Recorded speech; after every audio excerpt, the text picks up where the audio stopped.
শিউলি কিচেনে আপনাদেরকে স্বাগত জানাই। আজকে আমি তৈরি করব ভাতের কোপ্তা। সম্পূর্ণ নতুন একটা রেসিপি আজকে বানিয়ে দেখাবো। ভাত দিয়ে কোপ্তা। এই কোপ্তা তৈরি করার জন্য আমি নিয়েছি কিশমিশ, চীনা বাদাম, কাজু বাদাম। এটা হচ্ছে খোয়া ক্ষীর। এই ক্ষীরটা আমি বাড়িতে তৈরি করেছিলাম। এটা আমি পরবর্তীতে আপনাদের একটি ভিডিওতে দেখাবো তৈরি করা। সুজি, ময়দা। আপনারা সবাই সাথে থাকবেন। কড়াইতে আমি চীনা বাদাম গুলো ভেজে নেব, এর সাথে কাজু বাদামও ভেজে নেব আর কাঠবাদাম। এই কাঠবাদাম গুলো ভেজে নেব। বাদাম গুলো হালকা করে ভেজে নামিয়ে নিচ্ছি। এই মশলাগুলো ভেজে নেব। কিশমিশ গুলো তেলের ভিতরে হালকা করে ভেজে নেব। রান্না করে রাখা এই ভাতগুলো নিয়ে নিয়েছি। এটা গোবিন্দভোগ চালের হলে বেশি সুন্দর লাগে, কিন্তু আমি আমাদের বাড়ির চাল 1203 চালের ভাত নিয়েছি। এটাও কিন্তু অসাধারণ সুগন্ধিময়। এই ভাতের ভিতরে দিয়ে দেবো আদা এবং কাঁচামরিচ বাটা। যে কিশমিশ গুলো ভাজি করে রেখেছিলাম, সেই কিশমিশ গুলো, যে বাদাম গুলো ভেজে রেখেছিলাম, সেই বাদাম গুলো এইভাবে ভেঙে নিয়েছি। এটা দিয়ে দেবো। দিয়ে দেবো খোয়া ক্ষীর, শুকনো মরিচ গুঁড়া, লবণ, যে মশলাটা গুঁড়ো করে রেখেছিলাম সেই মশলাটা দিয়ে দেবো, 2 চামচ গুঁড়ো দুধ। এবার সবকিছু ভালো করে মেখে নেব।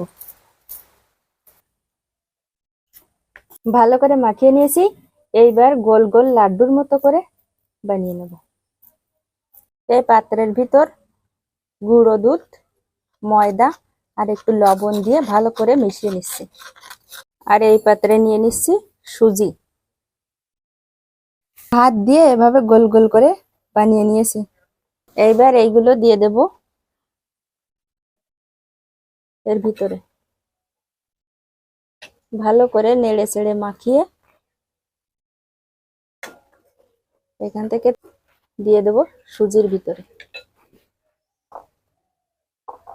সুজির ভিতরে ভালো করে নেড়ে চেড়ে আর একটু সুন্দর করে এরকম বানিয়ে নেব। আর একটা দিয়ে দিচ্ছি। আবার সুজি মাখিয়ে নিচ্ছি।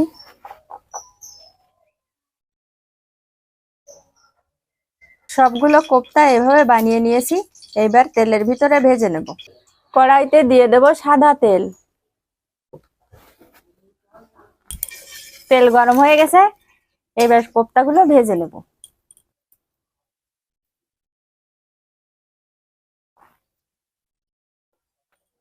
কোপ্তাগুলো এইভাবে লাল লাল করে ভেজে নেব। খুব আস্তে জাল দিতে হবে, এটা ভাজতে একটু সময় লাগবে। ভাতের কোপ্তা সম্পূর্ণ নিরামিষ একটা রেসিপি। আমি একটু ভেঙে দেখাই কেমন হয়েছে। এর উপরটা কিন্তু একটু শক্তই হবে, কারণ উপরে সুজি দেওয়া। এই যে দেখুন বন্ধুরা, এর ভিতরে সম্পূর্ণটা এরকম হয়ে গেছে। বন্ধুরা, এভাবে চাইলে আপনারা সহজে বাড়িতে ভাতের কোপ্তা বানিয়ে খেতে পারেন। এটা সম্পূর্ণ নিরামিষ রেসিপি, সহজেই বাড়িতে ঘরোয়া উপাদানে বানানো যায়। তো আমার ভিডিওটি যদি ভালো লাগে তাহলে অবশ্যই চ্যানেলটি সাবস্ক্রাইব করবেন আর লাইক, কমেন্টস ও শেয়ার করে পাশে থাকবেন।